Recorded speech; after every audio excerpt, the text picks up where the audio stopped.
Hey, hi, hello. Welcome to Diana Emerson today. We will be listening to The Remnant of Blame. This is the new detective. The clues gathered at a homicide challenge investigators' preconceptions. The evidence now compels them to search for the killer in the last place they think to look. An unidentified body is abandoned on a Texas freeway. Investigators have miles to go before they gather enough clues to nail her killer. A young woman disappears. Detectives must weave a missing persons case around a tattered shirt and a shard of plastic. Big crimes are often solved by the smallest clues. Every criminal takes something away from the crime scene and leaves something behind. Forensics is the science of building a case by reading each remnant of blame.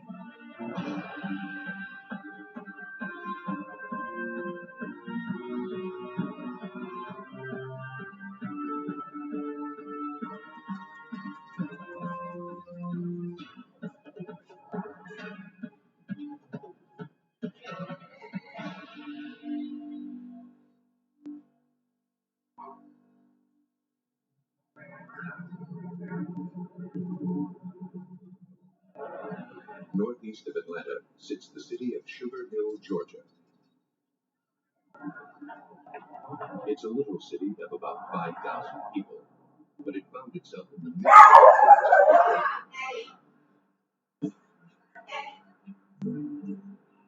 on the morning of April 16, 1993. A garage owner found a car abandoned in his parking lot. When he looked inside, he discovered a terrible crime. The body of a woman was slumped in the driver's seat, dead.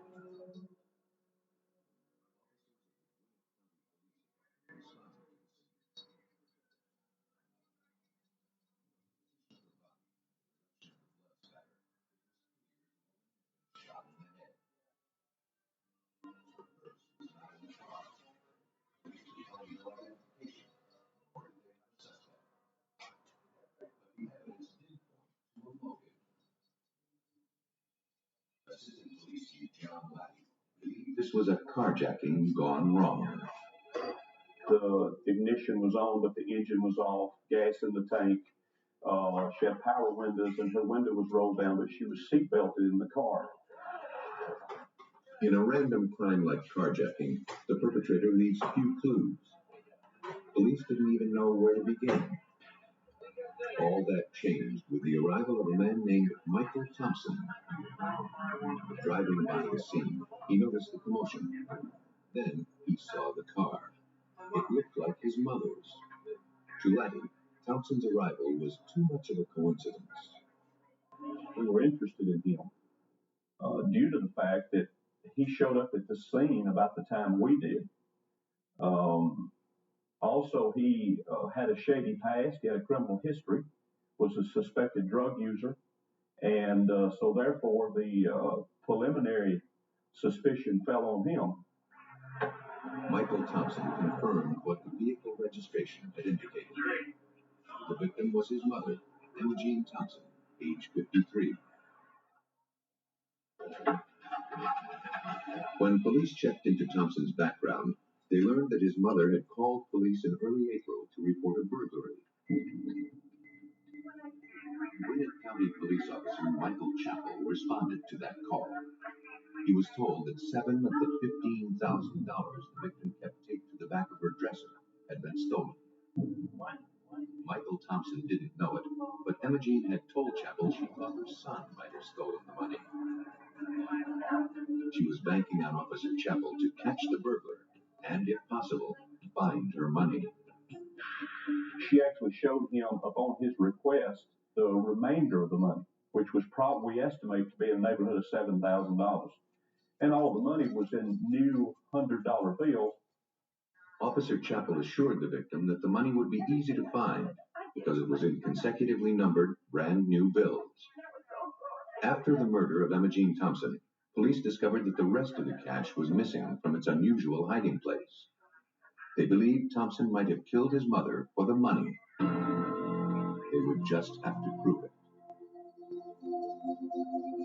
The autopsy revealed that the victim had been shot twice in the head at close range with a large caliber weapon. Someone in the area must have heard the shots.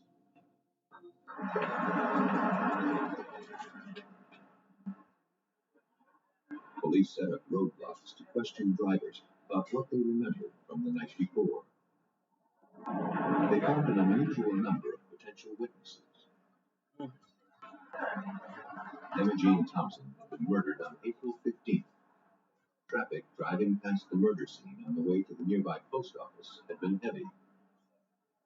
Many of them remembered it because it was tax day, and they said we observed a vehicle sitting behind the victim's vehicle. All of them said it appeared to be a police vehicle. But not only was it a patrol car, but it was one of Remnant County police patrol cars, and that it was a specific type and design of a police car, so we were able to determine that it was one of ours. Witnesses pinpointed the police car at the murder scene between 9:30 and 10:30 p.m. Many said it looked as if the victim's car had been pulled over. This disturbing revelation steered suspicion away from the victim's son. As more witnesses came forward, police had to consider the awful possibility that the killer was one of their own. The investigation began within the department. Detectives were aware that Officer Michael Chappell had responded to the victim's burglary complaint 2 weeks earlier. When Chief Laddie looked for Chappell's report on the case, he couldn't find it. Chappell was asked about it. His reason for not filing a report on the burglary seemed credible. Of course, he had explanations that he thought it was a BS case and that he didn't want to bother with writing a report. So I instructed him to gather all the information from that time and to write a report. While Chappell prepared the related report, detectives interviewed the victim's friends. They said Emma Jean Thompson had been touched by Officer Chappell's personal interest in her burglary case. During the course of having these conversations with her friends, she also told her friends that Officer Chappell was concerned about her and was keeping an eye on her, and that she had observed him following her on several occasions.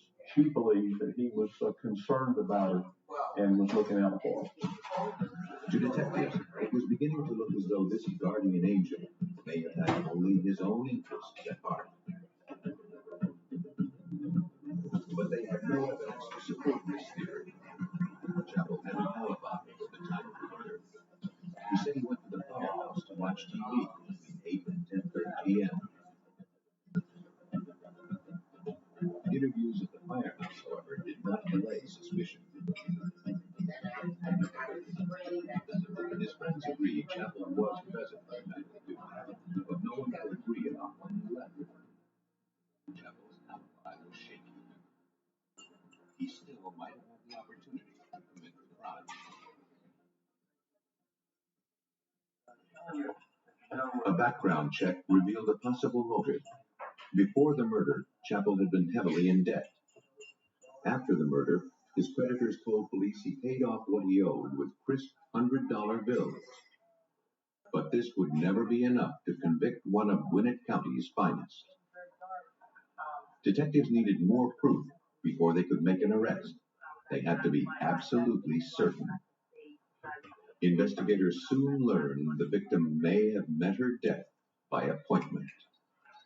We did an interview with one of the victim's close friends who told us that she had a conversation with the victim, and the victim had reported that she was to meet with Officer Chappell that night, and that he instructed her to bring her money because he'd recovered some of her money and could compare serial numbers and hopefully recover some for her. I don't give him that task. 1 week after the crime, Officer Chappell was called in for a second round of questioning. If I'd ever had the slightest thought that I'd be sitting here tonight talking to you about a murder, I'd have stayed out there. Chief Laddie talked with Chappell in the police station for hours, hoping he could give them some information that would point the blame elsewhere. He could not. There are no other suspects at this point. It was during the course of the interview, probably about 2 hours into the interview, that investigator Burnett came into the room and informed him that he was being charged with this crime. Chappell became an enemy of the law he had sworn to uphold.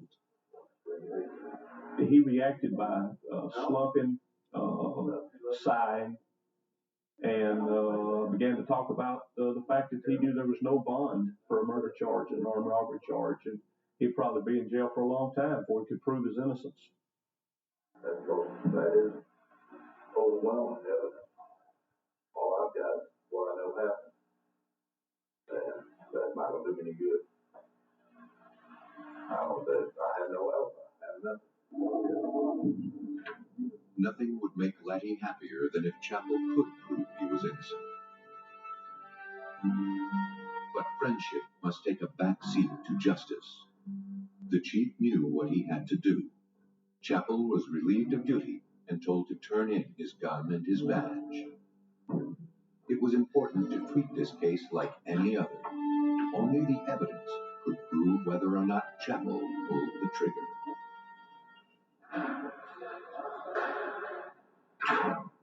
Did Officer Michael Chappell kill Emma Jean Thompson in cold blood? To find out, search warrants were executed for his locker and the trunk of his patrol car.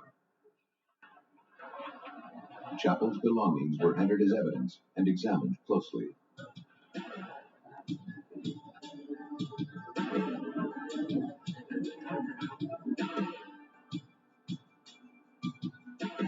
His raincoat was sent to the lab and tested for any kind of trace evidence.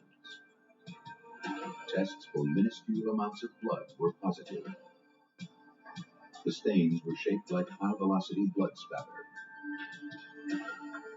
When a bullet strikes a body, the impact creates a fine mist of fluids that often blows back toward the weapon and the shooter. While the blood was being analyzed, detectives received another reading from a sharp-eyed car wash manager. Officer Chappell had been into the car wash on the day that we had discovered the victim's body, and that he had his car detailed, his patrol car. Also, that he had paid her with a new $100 bill for the work on the car. His patrol car was brought to the crime lab and examined for potential evidence the detailers might have missed.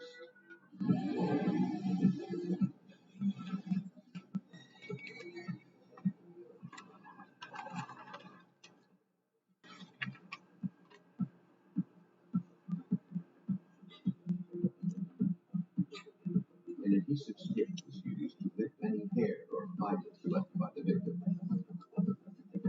One stain on the upholstery warranted closer inspection.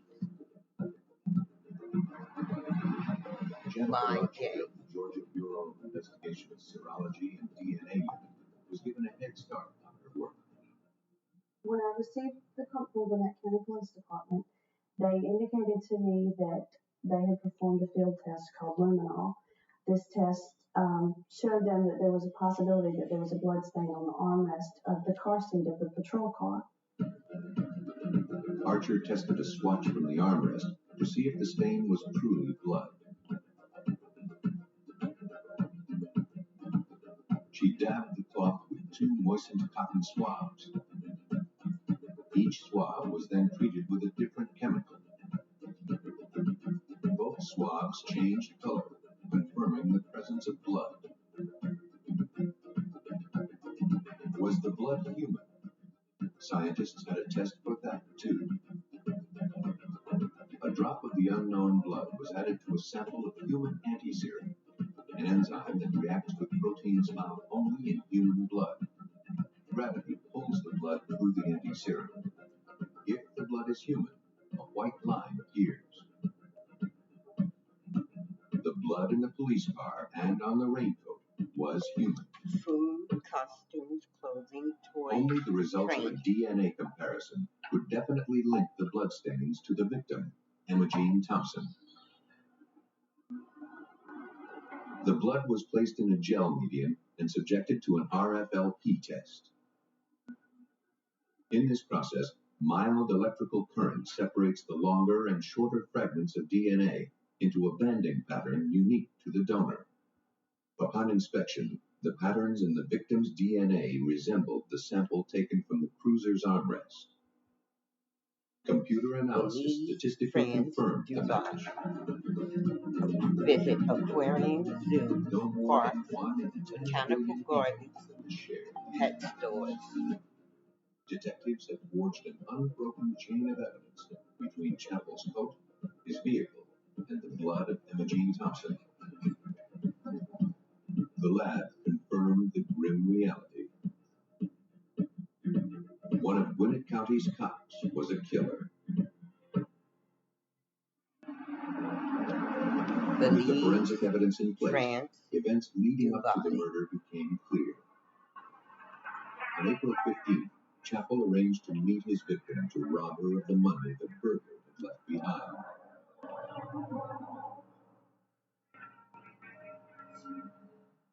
When the victim opened her purse, Chapel opened fire.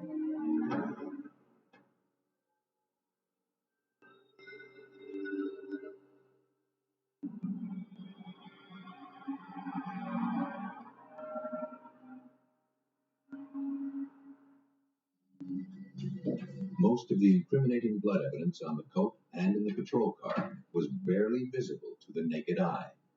But forensic science brought the remnants of the crime into sharp relief in court. The one key piece of evidence was the DNA evidence. There's no question about that. It's such powerful evidence. And the fact that there was probably some very serious doubt in the minds of a lot of people that Officer Chappell could have or would have committed this crime. And so it took some kind of profound or solid physical evidence to link him to the victim's blood. As always, the ultimate test of the forensic evidence took place in the jury box. After 18 hours of deliberation, the jury returned a guilty verdict against Michael Chappell. But he received more mercy than he had shown his victim. He was sentenced to 2 life terms plus 5 years in prison, the stiffest penalty allowed by Georgia law, short of a death sentence. Chappell disguised his crime to look like a failed carjacking. Other killers try to hide their crimes by disposing of the body. 2 times The per roads month. leading to Houston are Visit as beautiful as the Alpharetta, city itself. Marietta, But on March Roswell, 27, Sandy Springs, 1992, a litter to crew on a include freeway outside of shopping, town made an ugly discovery. malls, Stitch Fix, Lulu, Aqua, Eddie, every other The 3 cardboard months box healing seemed for ordinary heroes. at first.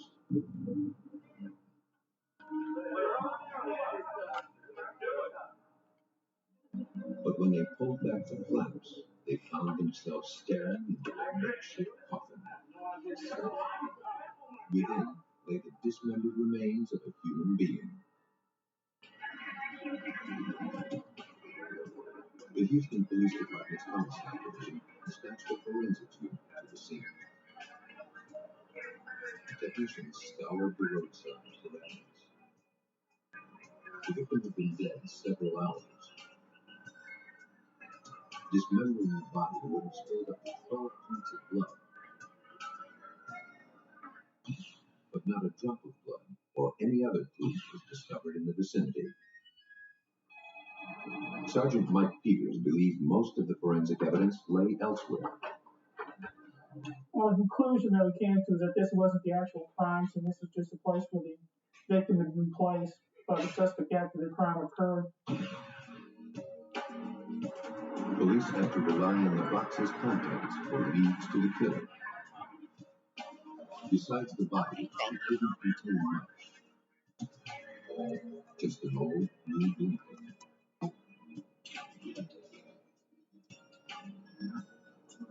In the crime lab, investigators tried to identify the victim. but all they had was the torso. And beneath it, the victim's right arm. Police had to depend on partial remains to tell the full story. They determined the victim was a woman in her early 20s. The autopsy revealed she was pregnant. 2 times per month. Alpharetta, Marietta, Roswell, Sandy Springs, shopping malls, Stitch Fix. Only the night before, police had received a Every call 3 from a man months, named Healing Oscar for Reyes. Heroes. He said his wife, Cecilia, hadn't come home from her job at a liquor store. Police found Reyes and his wife's co-worker making missing persons flyers to post in the neighborhood. Oscar Reyes was able to identify his wife's torso from a surgical scar on her neck. His wife had been found, but her killer was still at large. Investigators had to consider the possibility that Oscar Reyes had murdered his wife. Detectives interviewed him and checked his home for signs of foul play. If Cecilia Reyes had been murdered here, they would have found a large quantity of blood. None was detected. With Oscar Reyes off the suspects list, the investigators had to find other leads. Visit Alpharetta,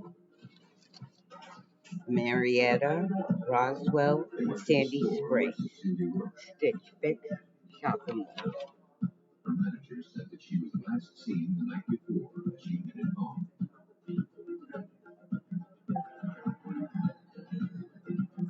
Her co-workers described her as a cheerful, open-hearted woman with no known enemies. But she did have an unwanted admirer.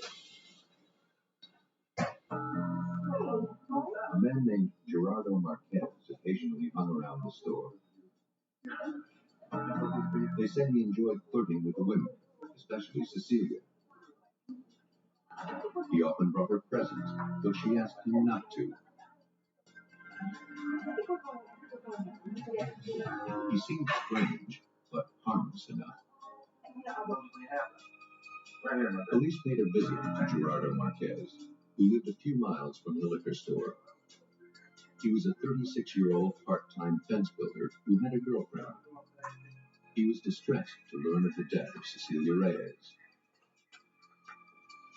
He hardly seemed like the kind of monster capable of killing and dismembering someone. He didn't hesitate to allow police to search his apartment. When asked about the scratches on his face, Marquez told police he cut himself while climbing a fence. His explanations seemed entirely plausible.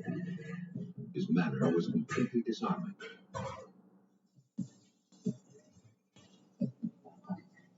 Then, traces of blood were found in his bathroom sink. Marquez said he cut himself. Detectives reasoned that if a body had been dismembered here, much more blood would have been spilled. The killer's identity and the original crime scene remained a mystery.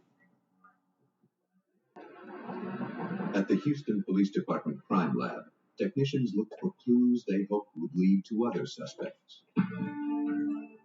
They traced the box to a manufacturer in the same neighborhood as Marquez, but there the trail was cold.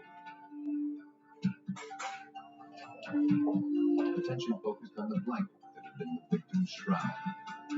Though free of blood, it might conceal other clues. Hair, fibers, and other easy-to-miss trace evidence are often more revealing than conspicuous bloodstains. Criminalist Braden Hillman examined it. There were several areas that looked like stains, but they were in a particular pattern that indicated that maybe a piece of furniture had been sat down on top of the blanket and refinished or painted on top of it. She measured the pattern of the dark stains. The legs of the furniture that rested on the blanket formed a rectangle 14 inches wide by 25 inches long.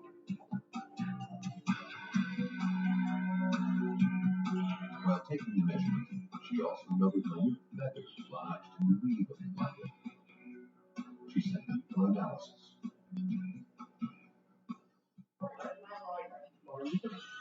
In a case with few leads, detectives made the most of what they had. They asked Marquez's girlfriend to come to the police station for more questioning. She mentioned that Marquez did own a blue blanket stained with paint. She hadn't seen it recently. The blanket seemed to link Marquez to the crime, but detectives had to be sure it was the same blanket the girlfriend had spoken of. The distance between the paint spots would provide the answer. So armed with these measurements, Sergeant Stephen, Shirley, and myself went out to Marquez's house and measured the post legs and the base of the bureau, and they exactly measured the markings on the blanket. The dark stains on the blanket matched the dimensions of Marquez's bureau.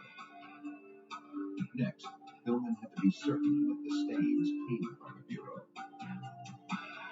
Following the trail of trace evidence, she reasoned that if the bureau left its mark on the blanket, then the blanket must have left its traces on the bureau. There would be fibers from the blanket stuck on the bottom of the furniture and at least tie the blanket back to the place where the murder had occurred. Hillman's theory about the fibers was soon proved true. Investigators found tiny blue filaments stuck to the tips of the dresser legs. With the fibers and the bureau legs, investigators began to build a case against Gerardo Marquez. To make the link between the victim and Marquez's apartment ironclad, Hillman used an infrared spectrometer to compare the paint on the blanket with the paint on the bureau. All right, we're going to try to match up to some paint that was found. The spectrometer shines infrared light on the sample, which absorbs and reflects it in certain ways, producing a spectrum. The apparatus then measures how the sample absorbs the light and displays the measurements as a series of peaks and valleys. Every substance has its own unique spectroscopic fingerprint. In looking at the total spectrum, we can see what type of paint it is, and also we would compare the known sample, as this is, to any unknown samples. The spectra from the paint on the bureau and from the paint on the blanket lined up. The paint matched.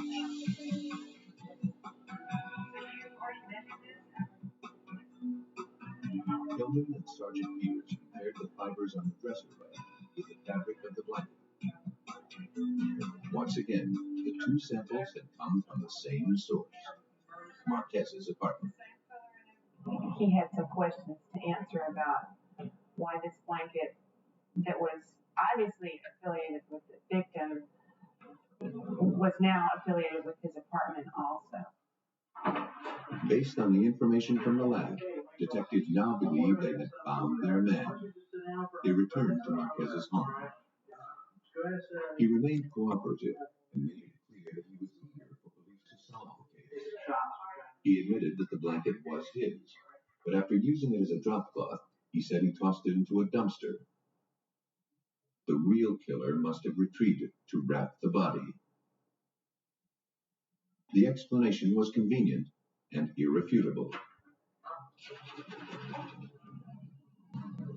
But investigators still had work to do.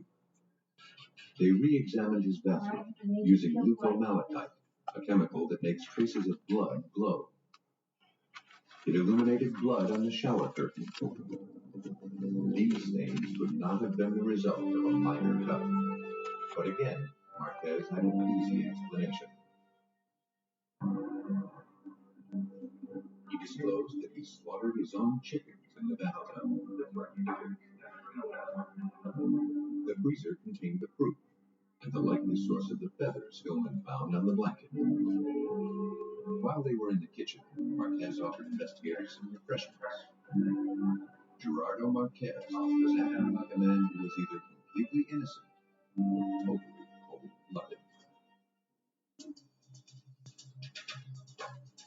As police searched for the killer of Cecilia Reyes, they pinned their hopes on the blood evidence recovered from the apartment of Gerardo Marquez. Marquez had told police that the blood found on his shower curtain was chicken blood.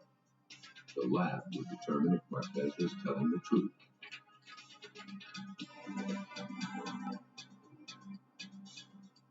Swabs of the blood were tested with human antiserum. It reacted, proving the blood on the shower curtain was shed by a human, not a chicken. But investigators didn't find enough blood to do a complete battery of tests, and not enough to indicate that a murder took place here. However, there was enough blood and enough questions to warrant another visit to Marquez. Technicians arrived to pull up the floor tiles in his bathroom. The room had been thoroughly scrubbed, but the evidence remained just below the surface. It was obvious that there had been at one point quite a bit. There was enough that had soaked down underneath the floor tiles.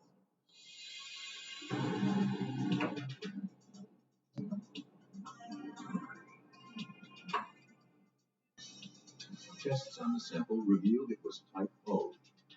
Both Marquez and his girlfriend had given blood samples, and neither had that type. But Cecilia Reyes did. She had been here. She had died here. Based on the forensic evidence, Gerardo Marquez was arrested and charged with the murder of Cecilia Reyes. When presented with the evidence amassed against him, he said that while his girlfriend was out, Reyes had voluntarily come to his apartment. They argued, and she fell, struck her head, and died. In a panic, he had disposed of the body, fearing no one would believe his story. Investigators told Marquez that in order to believe him, he needed to examine the rest of the body to confirm the cause of death.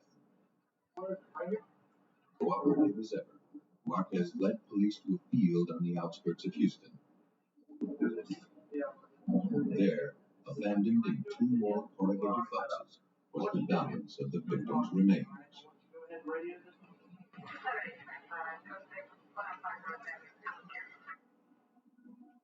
An autopsy revealed a bruise on the victim's head, supporting Marquez's story. Then, medical examiners found a deep knife wound in her throat.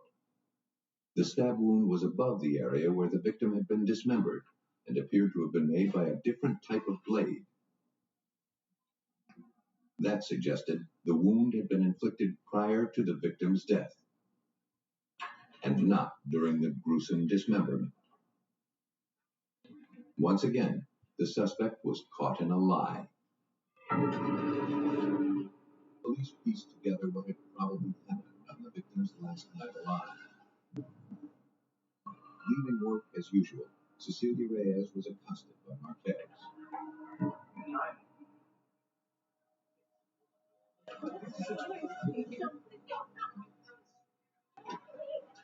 He abducted her and brought her to his apartment.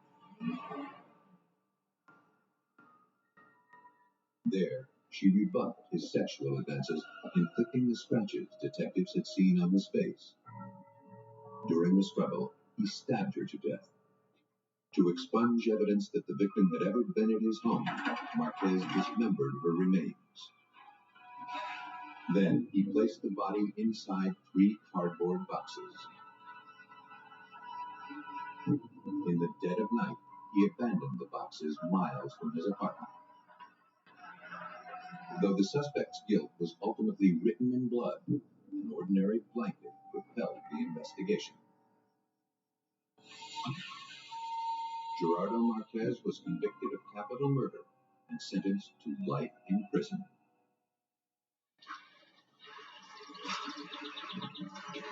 Often, the most grisly murders are solved with the most mundane clues. The trick is knowing where to look and how to use them. Most homicide cases start with a body.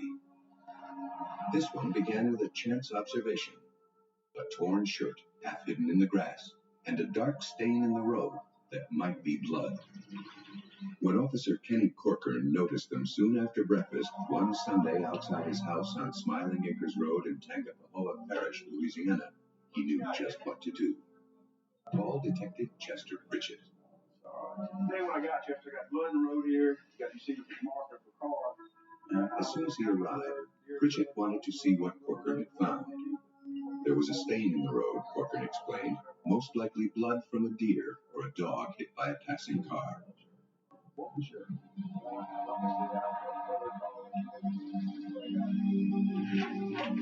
The torn shirt was a little harder to explain. Both men agreed they should dig into this a little deeper. Well, I was doing. I will help you get something to know. Pritchett was known as a careful police officer. Before leaving home that Sunday morning, he had checked to see whether any accidents or missing persons had been reported. None had. Only on Tuesday did he learn of a young woman's disappearance. On the wall of the courthouse, Pritchett found a poster of a missing girl. Rebecca Forbes, a 19-year-old high school student who vanished a mere 48 hours earlier. She was wearing a white shirt, which seemed to match the one he found on Sunday. I'm going to have to go talk to the family, get a better picture, get an idea what she was wearing.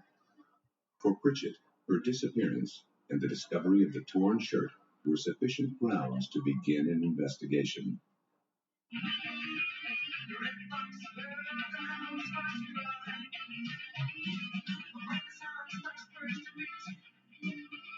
6:30 p.m., Saturday, April 28, 1990.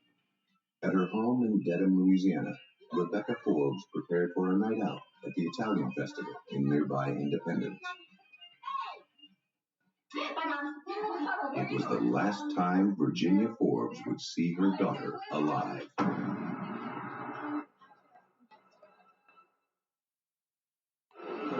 At the festival, Rebecca met a young man. They talked and danced and were still together when Rebecca's friends lost track of her. None of them remembered hearing his name, but with the help of police records, Pritchett hoped they still might identify him. From police files, one of Rebecca Forbes' friends picked out the man's face. His name was Kelly Trott. Just 20 years old, he was well known as a troublemaker. He had been arrested more than once for house break-ins. In time, Pritchett would interview Trott to check his version of events at the festival. Before that, he hoped to have a report on the shirt Kenny Corcoran had found. At Louisiana State Crime Laboratory, Pritchett had given the shirt to forensic scientists George Skiro and Pat Lane. He asked them to learn all they could from it. Skiro's examination began with the physical state of the shirt. He scrutinized it for what is called trace evidence: hair, fibers, material of any kind adhering to it. Next, the most basic question: were the dark stains really blood? To determine that, Skiro conducted a cascade of chemical tests, designed successively to confirm or eliminate the presence of blood.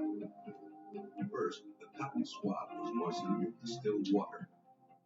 Blood dissolves in water, turning the tip of the swab brown. Then, a reagent called phenolphthalein was added. Now, if blood was present, the brown stain would turn green. Next, a drop of hydrogen peroxide. Blood products produce an intense pink color.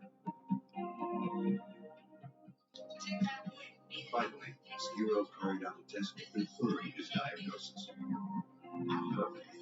Adding another chemical, he looked for red crystals of hemochromatin, a chemical complex formed only in the presence of blood.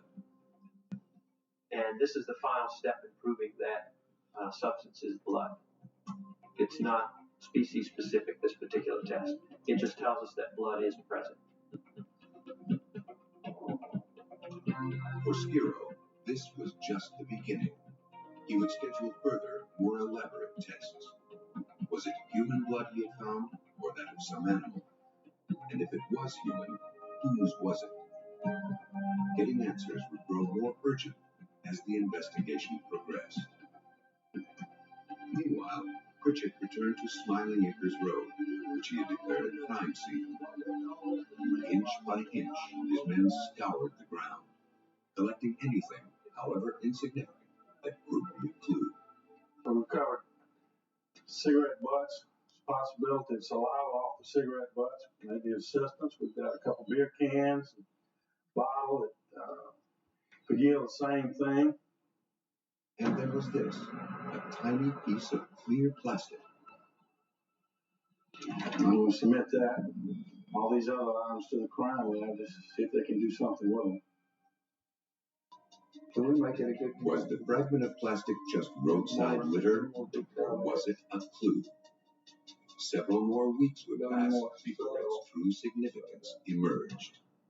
I think we got some good information.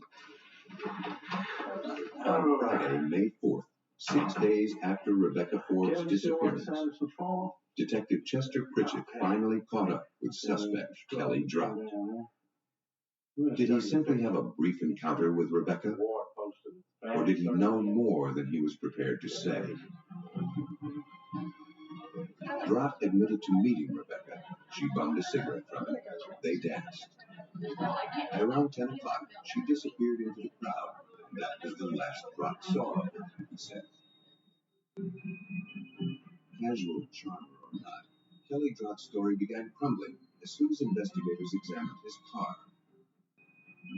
In the trunk, there was no mat, no floor covering, and it had been pulled out, and there was water in the wheel well, which indicated to us he attempted to wash the car out. And on the hinges and under the tail light, we found splatters of what appears to be blood, tiny specks, a lot of them. And he says that it's deer blood, where he ran over a deer, put the deer in the trunk, and it was thrashing around. That doesn't make a lot of sense. Pritchett immediately ordered the suspect's car impounded. It too would be scrutinized by George Skiro and Pat Lane at the crime lab. I'll look in the outer way places where, for instance, if someone tried to clean up blood, where would this blood go? Would it seep down behind the seat cushions? Would it go into the threads of the fabric? I'll look in all those areas. I'll look in the out of the way areas.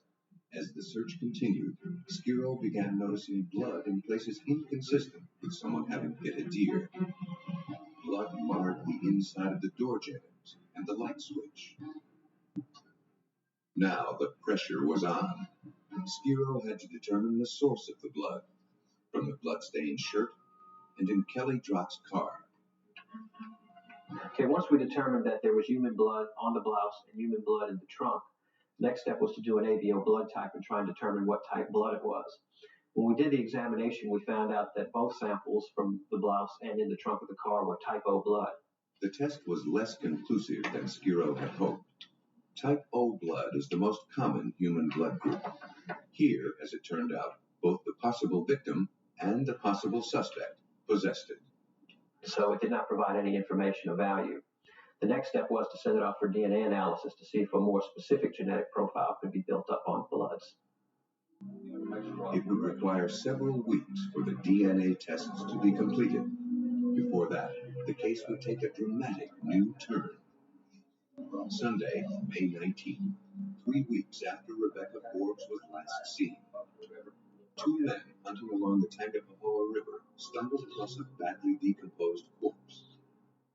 Well, the way this case started was with a mystery. We had some bloody clothes found in the middle of the road. Next thing we know, we got a vehicle that has blood in it, allegedly deer blood, but we proved otherwise that it was human blood. And the final thing we needed to bring this case together was to find a body that we can link to all these different scenes. Critical to connecting the elements of the Rebecca Forbes case was GeneScreen, one of the most sophisticated testing laboratories in the United States. The state crime lab had identified both Rebecca's and Kelly Drott's blood type. GeneScreen was charged with refining those analyses. In our cells, we each possess our own unique individual form of DNA. GeneScreen's expertise is in testing bodily tissue to reveal its DNA fingerprint. Blood from Kelly Drott's truck and from the blood-stained woman's shirt had already been sent to the lab. The lab also received material from Rebecca Forbes's badly decomposed body. Gene Screen Director Bob Giles. DNA is a very useful forensic tool. It's very useful because it's highly discriminatory at identifying individuals. In this particular case, it was very important because this is a case involving circumstantial evidence. And without the DNA testing, the investigators were not able to link the victim's blood to the suspect's car. When the test results were in, they could not have been clearer, as gene screen scientist Judy Floyd explains. What the DNA did tell us, in effect, was that the blood on the blouse was that of Rebecca Forbes, and we can say that with a high degree of certainty. The blood in the back of the car of Mr. Grant was also that, most likely of Rebecca Forbes, the victim. What the DNA did not tell us was what actually took place that night, the chain of events that led to that tragic attack. One final piece of evidence cemented the case against Kelly Drott. That odd-shaped piece of plastic found near the bloody shirt on Smiling Acres Road. It was a fragment of crystal from a watch. Rebecca Forbes had been wearing the wristwatch when her body was found at the river. The broken crystal certainly looked as if it came from Rebecca's watch. It fit snugly onto its face. But Lane needed more evidence to prove that the two parts belonged together. Along the edge of the crystal, he noticed a series of pits, places where tiny pieces had been left behind when the crystal had been smashed. Lane made a cast of the underside of the rim to prove that the patterns on the rim and the crystal matched. Okay, the piece that we're looking at right now is going to be the microcell cast that was done of the watch face, more specifically the round area where the glass crystal would actually have been glued into or onto the face of the watch. Now Lane could make a detailed comparison between the nicks along the edge of the crystal and the tiny fragments of plastic still trapped under the watch ring. That piece of crystal fit in with the little imperfection breaks that had stuck in the track along the margin of that, and really turned out to be a very beautiful fracture match of that crystal. With the final piece of evidence in place, the investigators were able to reconstruct what took place the night of the Italian festival. Rebecca had met Kelly and danced with him. Around midnight, he took her for a ride in his car. They stopped along Smiling Acres Road, where they argued. In a violent rage, Kelly Drott killed Rebecca Forbes. The victim is dead, obviously, in this case. She can't talk. The suspect, even though he is talking, we don't know if he's being truthful or not. The physical evidence will not lie. It has the capability of telling us at a moment in time that a certain event took place. It may not necessarily tell us a whole sequence of events, but it allows us to at least pinpoint at one particular moment in time this event took place. That can then be weighed against the statements that have been made by suspects. On May 23rd, just 4 days after the discovery of Rebecca's remains, Kelly Drott was arrested. Convicted of manslaughter, he was sentenced to 21 years in prison. Well, Kelly worked on a construction crew at a local chicken processing plant, and he had a disagreement with one of his fellow employees that rides to work with him. He told the guy several days ago that if he didn't watch his mouth, he'd find himself in the river, just like that girl he had dumped in the river. Evidence that can be seen by the naked eye is vital to solving a murder. But forensic science, coupled with rigorous investigative techniques, brings the smallest clues to light and brings more killers to justice. Lab tech, over here. Two murders are linked by unusual bullets. but linking them to the killers seems like a shot in the dark. A woman points the finger of blame at her killers, but catching them depends on a forensic technique that hasn't been invented yet. When detectives on the trail of cattle rustlers uncover what looks like serial murder,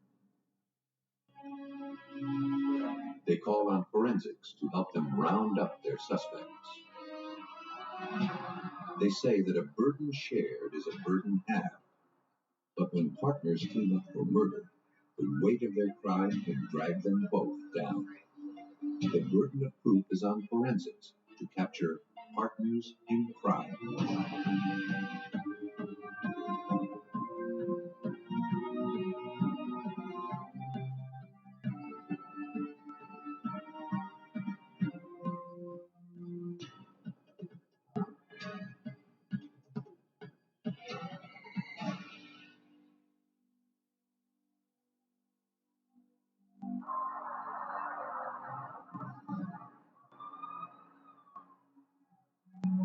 November 19th, 1989, around 11:30 p.m.,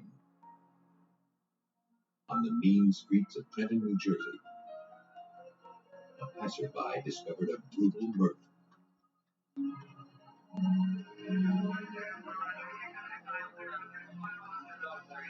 The victim was 38-year-old Francis C. Bodner, a driver for Golden Cabs. Officers at the scene examined the victim's body and combed the taxi for clues. Along with the slugs, they recovered a small metal disc with a raised edge, almost like a miniature bottle cap.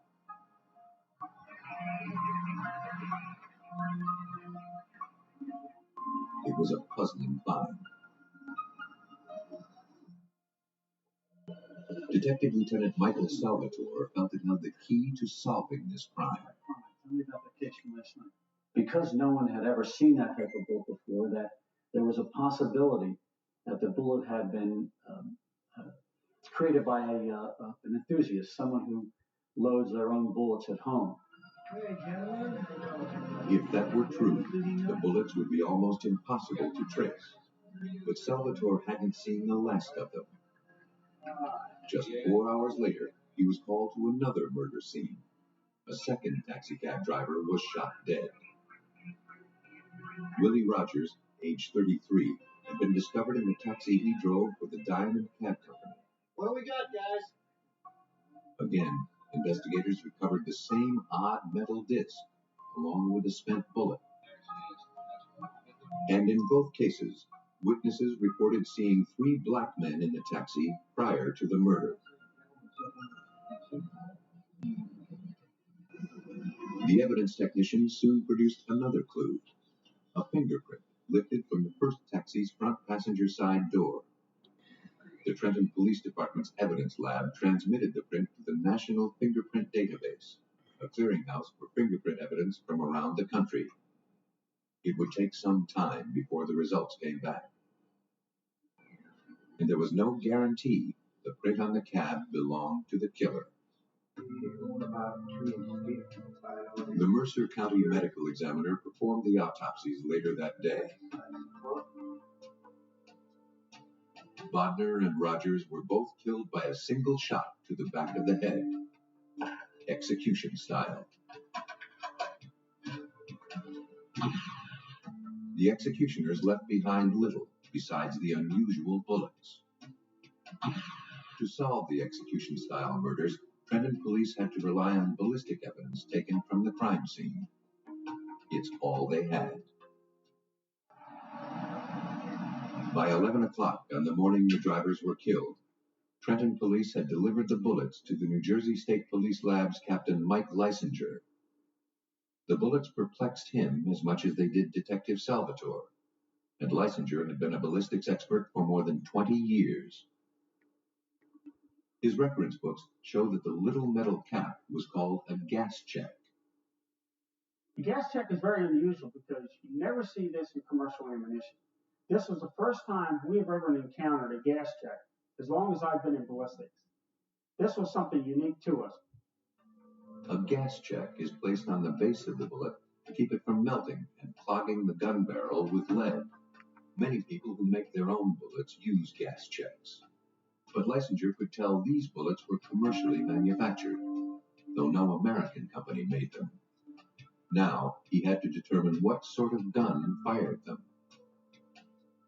Using the lab's stereo microscope, he identified the pattern of alternating grooves and the spaces between the grooves, or lands, left on the bullets as they sped through the gun barrel. These lands and grooves are a gun's class characteristics, and ballistics experts can use them to identify the type of weapon most likely to have left them on a bullet. Lysinger determined that the Trenton gas check bullets had a pattern of 5 lands and grooves with a twist to the right. He told Salvatore to look for a Taurus revolver, a Ruger revolver, or a Smith & Wesson. All of these were in common use among Trenton criminals. Any one of thousands of weapons could have left its mark on the bullets. Investigators didn't even know where to start looking. Before long, however, they got their first lead.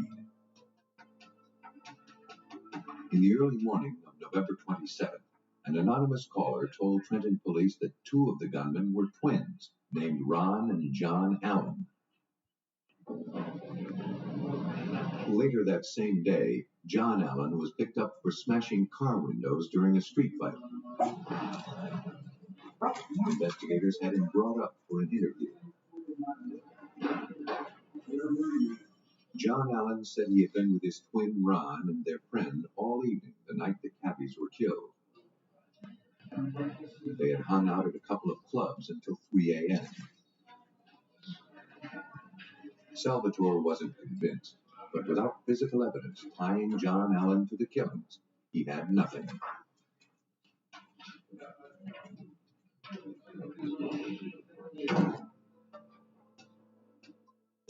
When John Allen's prints didn't match the one pulled from the taxi, detectives wondered about his brother. They pulled Ron Allen's prints from a previous arrest record. Trenton police compared Ron Allen's file print against the one left on the taxi. The point-by-point comparison was a match. Ron Allen had been in the murdered man's vehicle. That wasn't enough to prove he was the murderer. Taxis see dozens of fares each day, but the match told investigators they were on the right track. Police learned that the Allen brothers were Trenton locals who became involved with a rough and dangerous gang called the New York Boys. Turf was at a premium in the Big Apple, so the gangs there started colonizing New Jersey. The Allens were recruited.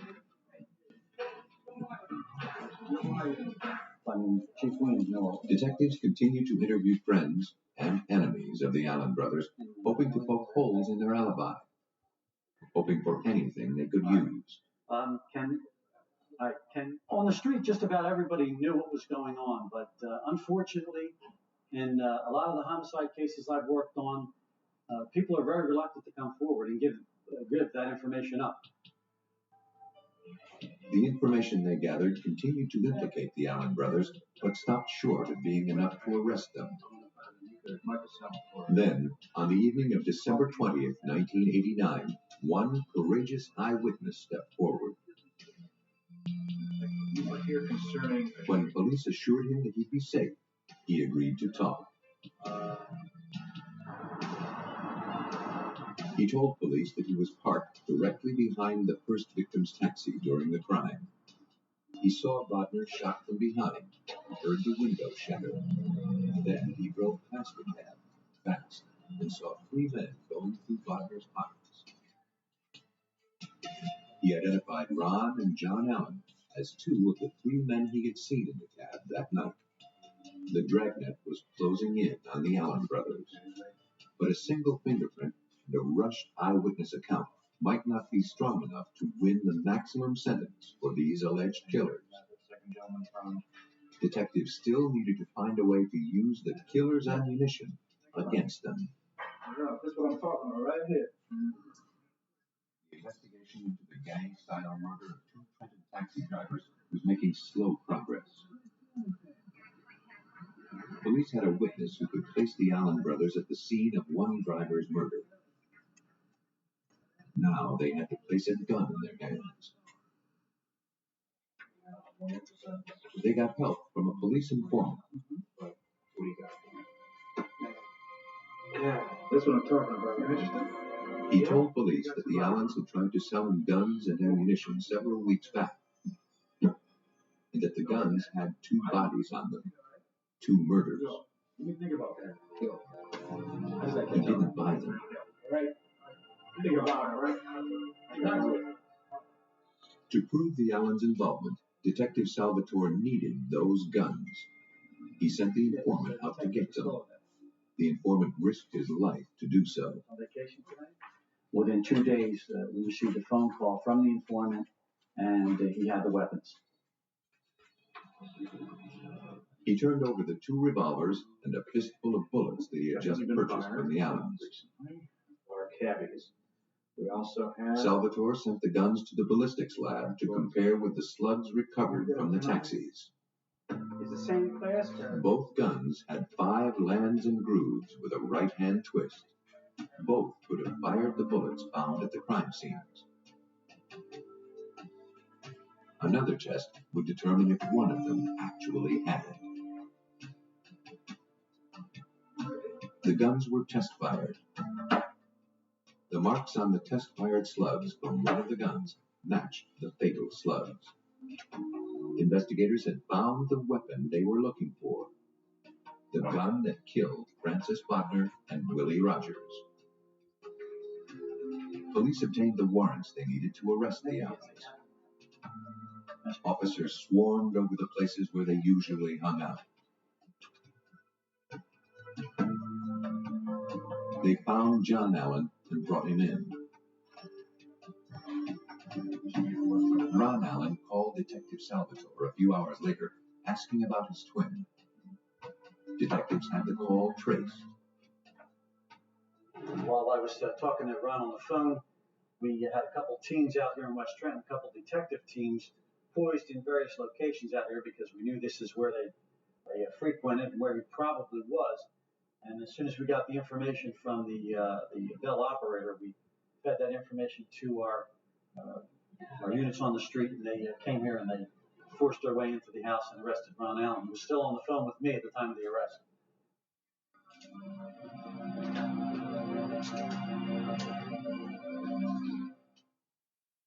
Tell me your story. At first, Ron Allen denied everything. Then, investigators listed the evidence against him. Allen gave it up. For him, for his twin, and for a third man. Allen said on the night of the murder, he and his twin were out with a man named Greg Williams. He claimed Williams pulled the trigger. By 7 that evening, an arrest warrant had been issued for Williams. 5 days later, authorities arrested him in Ocilla, Georgia. But Salvatore was never convinced for a minute that Williams had been the trigger man. The weapon used in the murder of the two taxi drivers were guns owned by the Allen brothers. They were guns carried by the Allen brothers. They were guns held by the Allen brothers. So it was not likely that Gregory Williams possessed the gun and killed the cab drivers. We believe that it was the Allen brothers who killed them.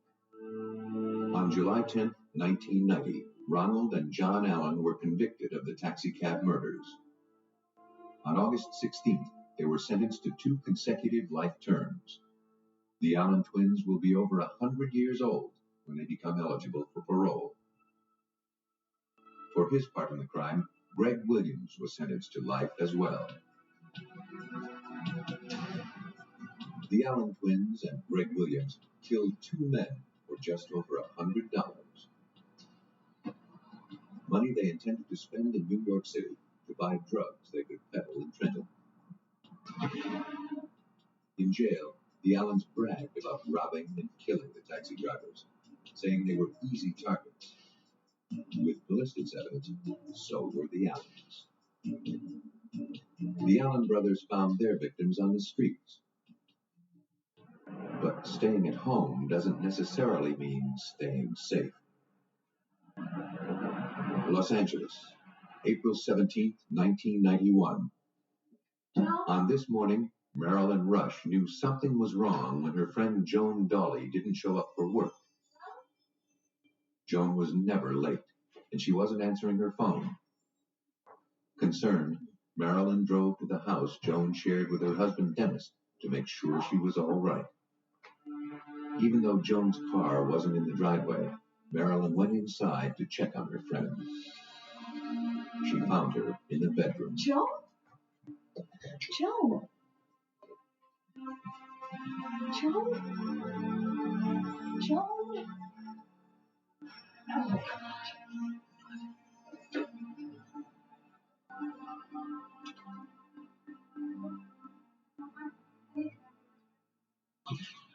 When the LAPD responded to the crime scene, it looked at first glance like a botched burglary.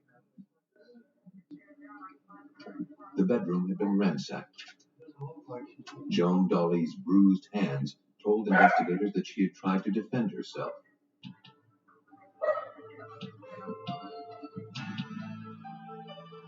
The Dawley's neighborhood had had a rash of break-ins, and this one matched the pattern.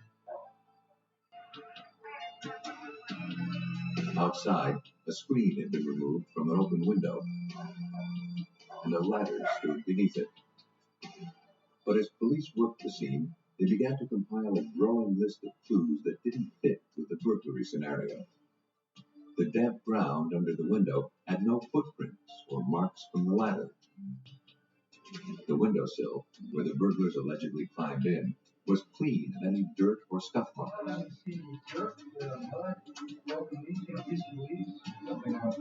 $100 was left in plain sight on the kitchen counter.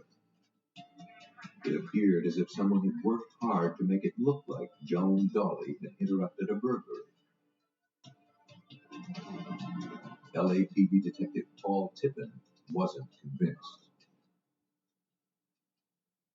All of these things together with the evidence at supposedly the point of entry didn't add up. Initially, of course, you look at it as a burglary murder, but as it progressed, it turned out to be a fabricated crime scene, basically.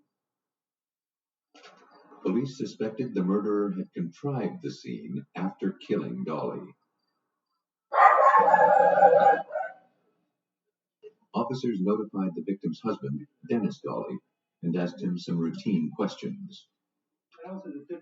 If you have that type of a murder, you're going to have to eliminate the spouse, or you have to get over that hurdle before you can go to the next step. Dennis told police that he and Joan were high school sweethearts, married 35 years. He'd last spoken to his wife the night before. She was still asleep when he left the house at 4:45 that morning for his job at the golf course. He had no idea what could have happened or who could have wanted his wife dead. He said he couldn't bear to stay in the house. If police had more questions, they could reach him at the home of his daughter, Debbie Myers.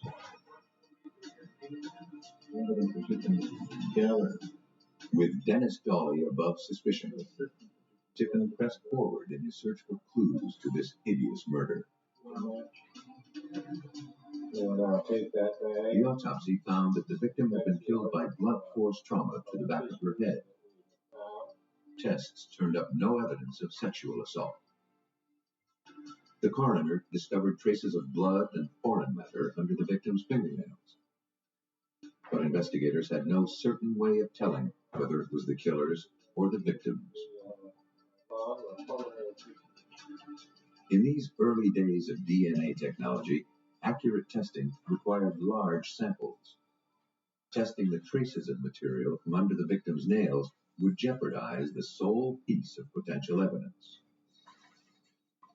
My first question was, do you think we can get DNA evidence from any evidence under her nails?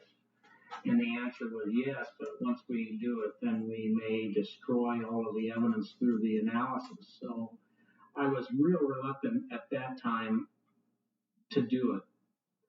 The risk was too great. Tippin would have to rely on old-fashioned detective work to solve this one, at least for now. 4 days after the murder, Joan Dolly's missing car reappeared. Her son-in-law spotted it in a parking lot across the street from the card store where Joan had worked.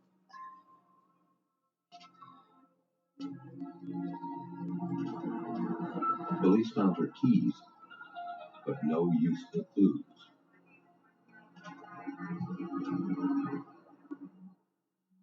2 days after the victim's funeral, Detective Tippin called Dolly at his daughter's house to see if he had noticed anything else the burglars may have taken. See you when I get back. But Debbie Myers told Tippin that her father was gone. Dolly said that he needed to get away. He planned to spend a few days quietly fishing at Lake Mead. Myers told Tippin the name of the Las Vegas hotel where her father usually stayed. Tippin's experience told him it was strange for a man to leave town so soon after his wife's murder. He asked a pal in the Las Vegas Metro Police Department to keep an eye on Dolly. Tippin's opinion of the bereaved husband was about to change.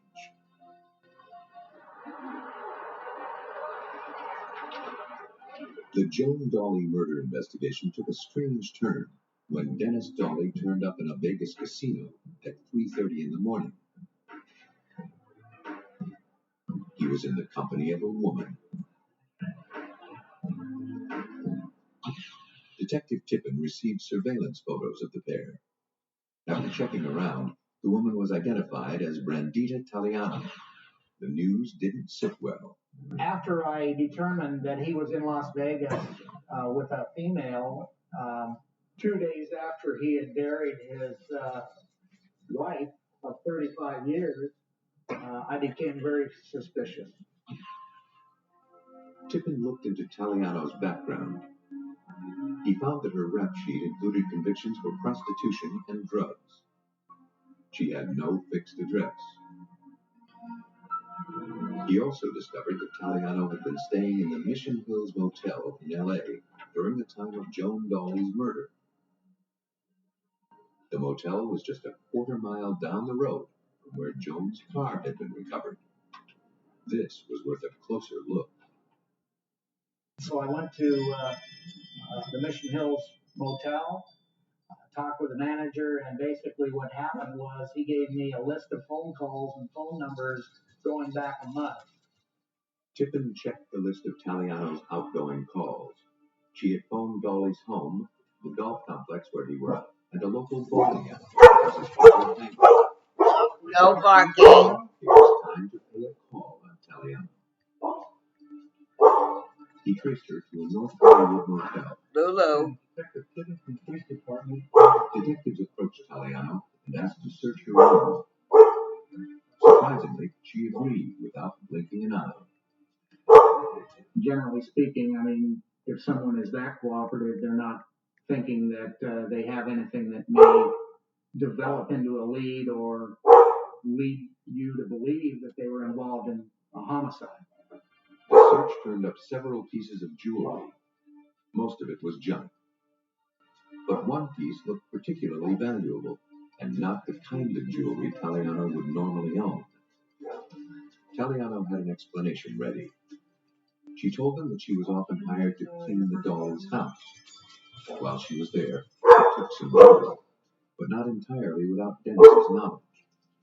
They were having an affair.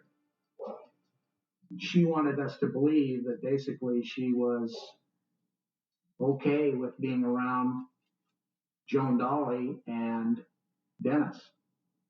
But Joan didn't know that the sexual activity was taking place.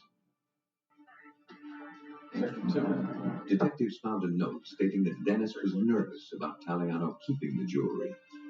My day.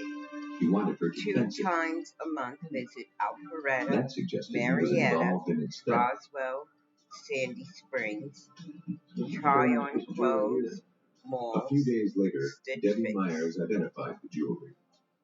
She recognized the piece that her mother always wore.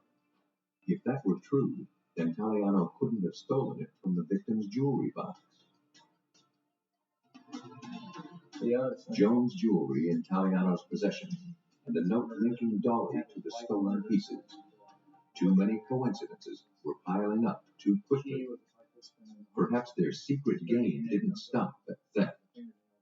Once I identified Brandita Taliano and the things that were going on with her and Dennis Dolly, it became more and more apparent that it was a conspiracy and that these two people were involved in the case. Investigators began to believe that Joan Dolly's murder was a crime motivated by love. Not Dennis and Brandita's love for each other, but their mutual adoration for money. If Dennis divorced his wife, he'd lose half of everything he owned. Plus, Joan had recently inherited close to $100,000. Police suspected that Dennis Dolly was a shifty and dangerous man. If he and Brandita had plotted to kill Joan because Dolly wanted all of her money, then why would he want to share it with Brandita? I was somewhat concerned about Brandita also and her situation because I thought the possibility was there that Dennis would murder Brandita just to get her out of the way. The evidence against the pair was only circumstantial. Investigators had no physical evidence putting them at the murder scene on the morning of April 17th. 2 times a month, visit But they had Alpharetta, enough to bring Marietta, them in for questioning. Roswell, At Sandy least then, Springs. authorities could keep their eyes on the pair. Based on what they had gathered so far, detectives developed a strategy.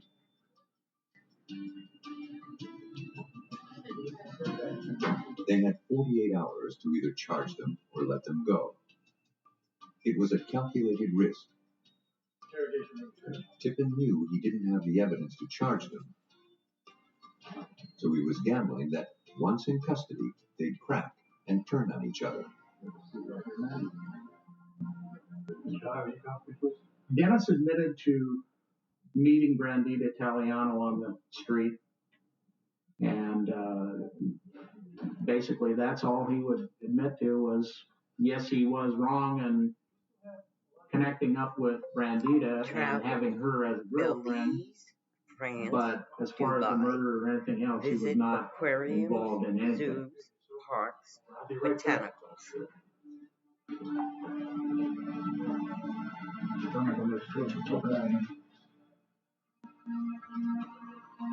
Taliano told a different story. A few months before Joan's murder, Taliano had been serving time in a women's prison in Los Angeles. While visiting her there, Dolly had asked her a favor. Did she know anyone he could hire for a big job? She assumed that meant murdering his wife. Taliano recommended a man named Gary Ware. Dolly's deal with Ware must have been finalized while Taliano was in prison. She said Dolly never told her what happened. It was a hot lead, but investigators would need a lot more evidence to turn it into a murder charge that would stick. And Tippin's 48 hours were up. Authorities were forced to let Dolly and Taliano go. Feature my Ware dogs. was no choir boy. Food, A man with a costumes, criminal record like clothing, his might be toys, capable of training. committing murder for hire. His phone records showed that Dolly called him prior to Joan's death, but not afterward. All of a sudden, I have him right in the middle of this homicide with phone calls that are being directed to him by Dennis Dolly. So I had to find out why those calls were being made and what his participation or involvement was. Gary Ware. But a hardened criminal like Ware wouldn't just volunteer information to the police. Tippin spent a year trying to get him to talk. With his attorney present, Ware finally admitted to authorities that Dolly had contacted him with an interesting business proposition. The two agreed to meet Dolly wanted Ware to kill his wife. Just love He my gave Ware crime shows. $40,000 cash and told him he didn't care how Ware did it, but he wanted her gone. At first, Tippin couldn't understand why Ware would implicate himself in Joan Dolly's murder like this. As it turned out, he had an airtight alibi. On the morning the victim was murdered, he was in lockup at Chino State Prison. Tippin's most promising lead fizzled right before his eyes. After more than a year spent investigating Joan Dolly's murder, the case went cold.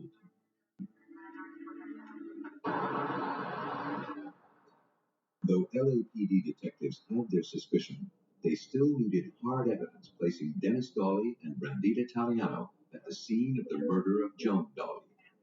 One lead after another failed to pay off. Then, on the last day of February 1994, Detective Paul Tippin got a call that he'd been waiting 3 years for. In the time since Joan Dolly's murder, DNA analysis technology had been refined enormously. A new technique allowed even a tiny pinpoint of genetic material to be analyzed. Now, the lab could accurately test only a portion of the foreign matter found under the victim's nails without the risk of ruining the entire DNA sample. Can we talk?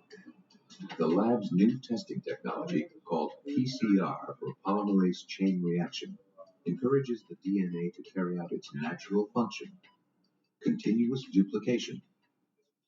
A carefully controlled environment of chemicals and heat works like a genetic copying machine.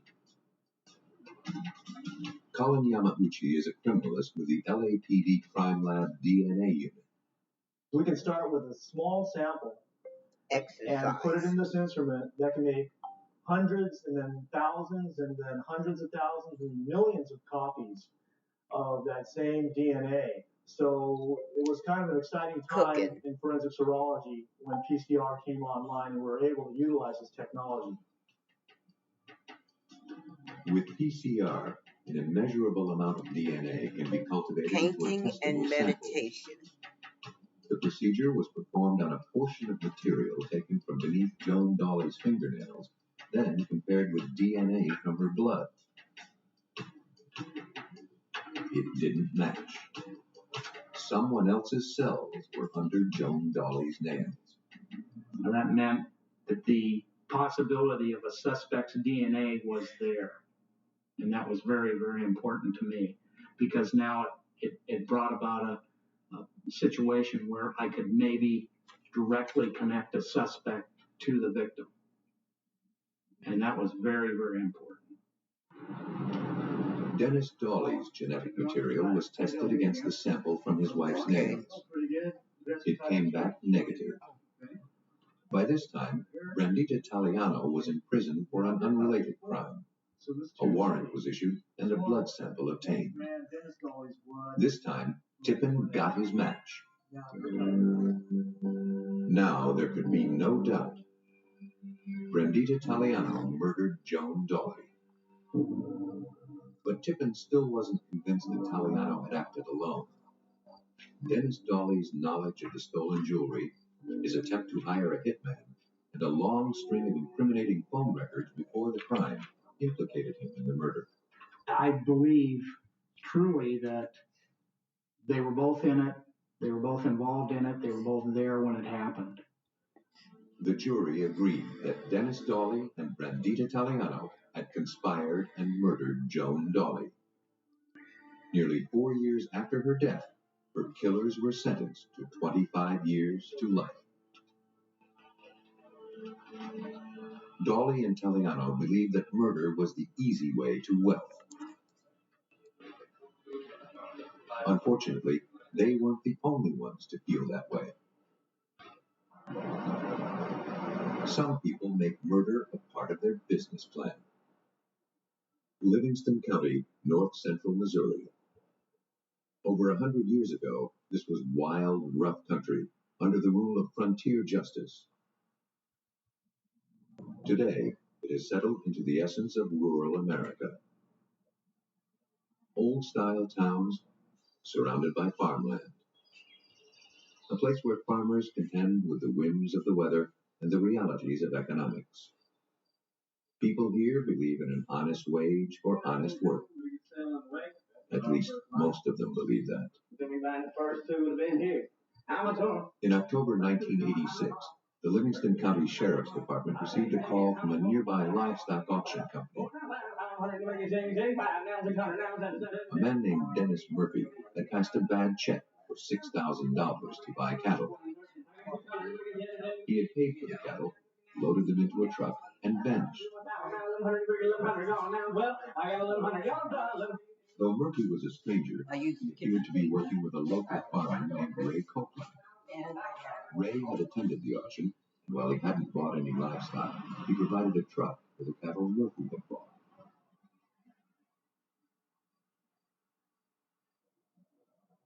Sheriff Gary Calvert paid Mr. Copeland a visit to find out more about Murphy. He admitted that he knew Dennis Murphy, that Dennis had rented his pasture to keep those cows, and that he in fact had sold some cows to Dennis himself, and that Dennis had gave him a bad check also. It might have been the end of the story, except that a month later, Calvert received another call about a drifter passing bad checks for about $6,000 worth of livestock. The drifter resold the cows, took the cash, and disappeared. Again, Ray Copeland had been at the auction. It was his truck that carted the cattle away. But once again, Copeland said he was a victim too. You did 5 of them already. While that may have been true, Calvert had reasons for doubt. Ray Copeland had been arrested several times for passing bad checks of his own.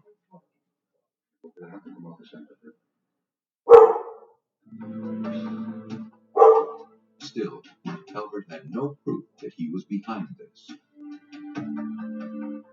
Both of the cattle thieves had arrest records, consistently bouncing in and out of jail on minor charges. Calvert assumed they were bound to get arrested again. He'd catch up with them soon enough. All he had to do was wait.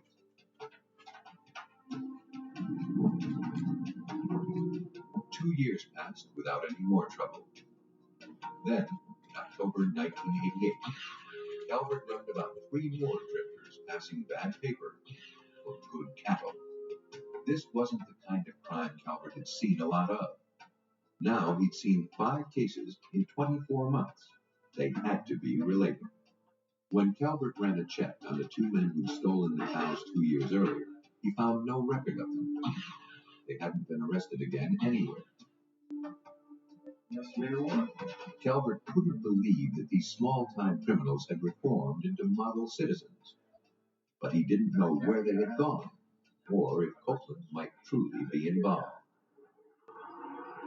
Calvert had heard rumors, though. Copeland's neighbors told him that he was hiring drifters from the local mission to help him at cattle auctions because he couldn't hear well anymore. Copeland supposedly promised to pay the men $50 a day to stay on his farm and not tell anyone they were there. Even if those rumors were true, they didn't mean much. A year passed before Calvert got more information, and it wasn't what he expected.